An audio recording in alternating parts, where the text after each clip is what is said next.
The Duke and Duchess of Hypocrisy are furious over Charles's Christmas insult. Well, that's rich. If anybody should be insulted, it's the royal family. Hello, everyone. Welcome back to the King YouTube channel. As we know, Harry and Meghan really wanted to come for Christmas at Sandringham.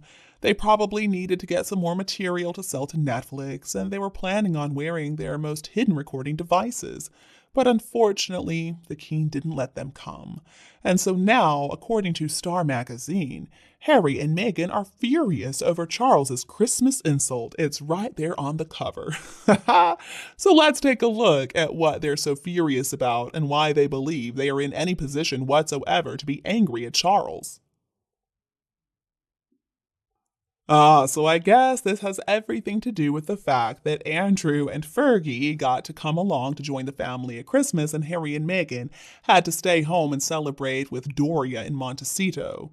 We still haven't heard exactly what went on Christmas Day for Harry and Meghan. I hope that we do someday, though, because I'm sure it's either going to be such a ridiculous, exaggerated description of what went on, or it's going to be an honest description of how pathetic and sad the whole thing was.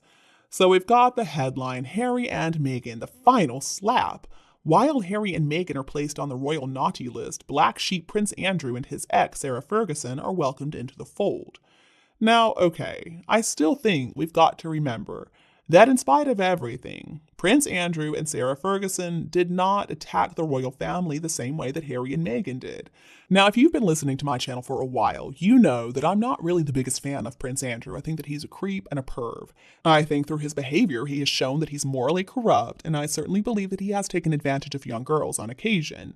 But at the same time, even though he has brought a lot of shame to his family, he hasn't so publicly slagged them off the way that Harry and Meghan have. So I can understand why he is still being accepted by the family and why Harry and Meghan are not. And as for Fergie, well, first of all, she's had a really rough year. I mean, she was diagnosed with breast cancer.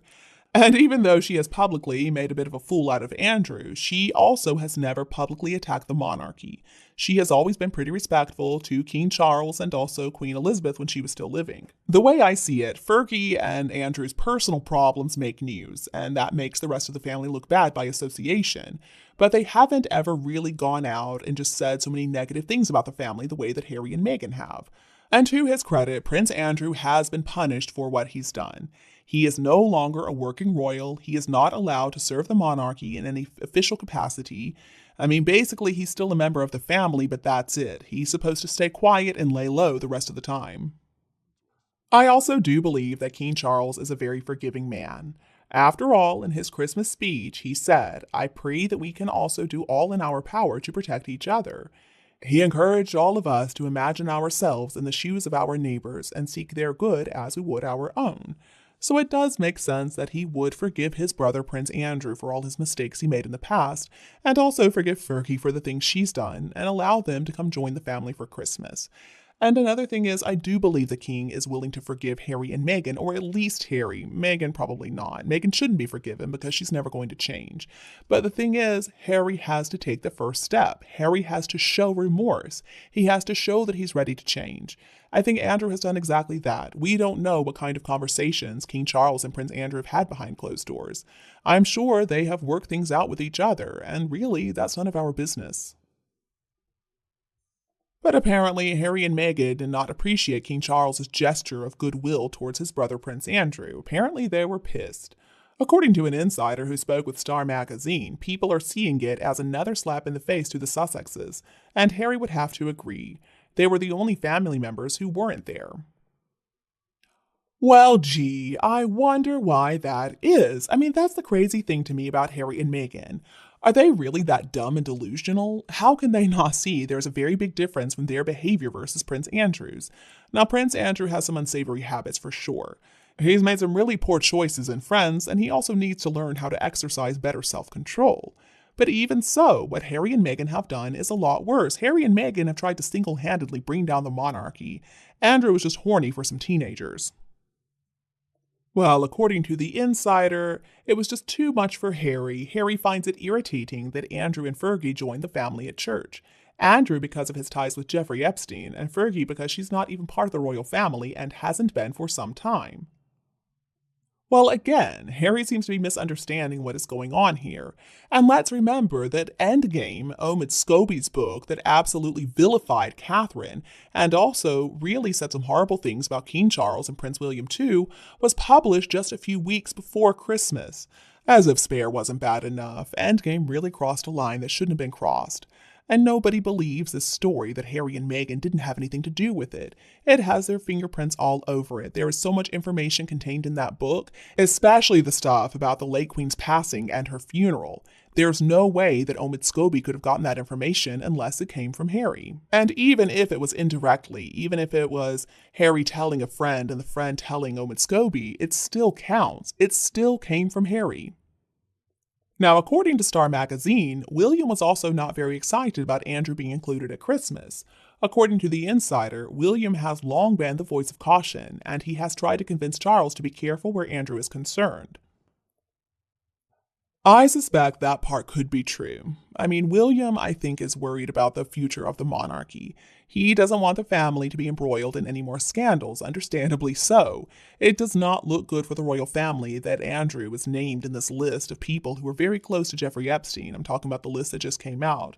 The Insider said Andrew doesn't seem to think he's done anything wrong, which in my opinion either means that Andrew is so entitled he believes he should be able to do whatever he wants to, or it could mean that Andrew really is being used as a scapegoat, that he's being thrown under the bus to protect some more powerful people. I believe it. But either way, I can see where William is coming from. The optics for the royal family are certainly not good.